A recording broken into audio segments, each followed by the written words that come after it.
Hi, everyone. It's your friendly neighborhood coach, Jason.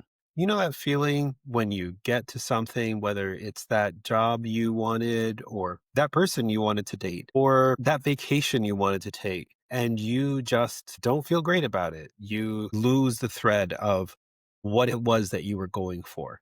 There's a name for that. It's called the arrival fallacy. When we have a big plan or something that we really want or are really looking forward to, it's what happens when you get to the thing that you have wanted and the arrival just doesn't feel what you expected it to feel like. Now, one of the big areas that this happens with is when the kids move out or we retire. It's a major life change. You may have been working towards this for decades. If you're talking about your kids being independent, for most of us, this is something that happens over decades.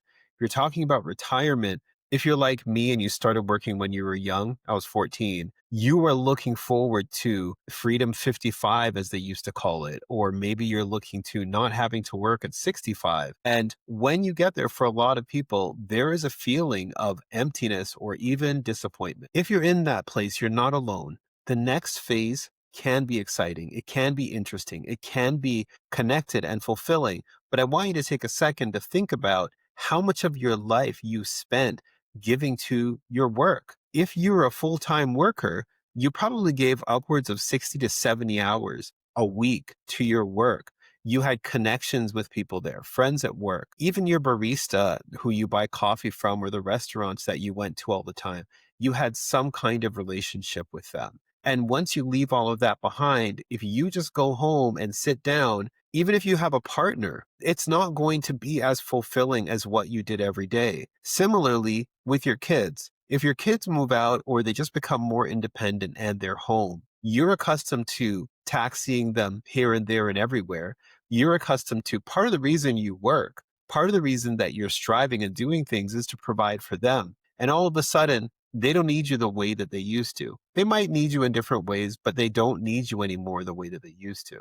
So one of the things that you have to get used to is that when you're making these big plans for where you are going, you also need to make a plan for what you're going to actually do after that. A lot of the time, this is similar to when people win the lottery. You talk to people and they say, oh, well, if I won X amount of millions of dollars, I would help so and so, I would buy this and that. And they have all of these immediate plans.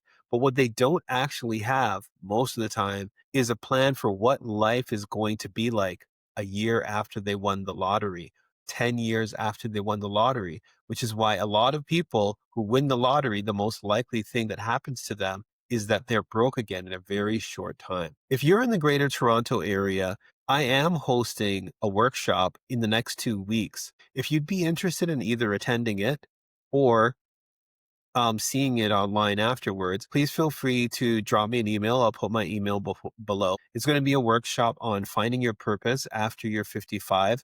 I'm not 55 yet, but I'm planning for it. I'm planning for when I arrive of what my life is going to be like. I've also had the blessing of being able to get a bit of a jump on this because my kids are older and they are independent. And I have left the corporate world 5 years ago, and I've already had to go through this. I've seen people around me who are older go through it, and I've helped some clients go through it and try to find their new passion or their purpose, as I like to put it, after they finish doing these long haul jobs that we've been doing for a long time. I'll post the information below.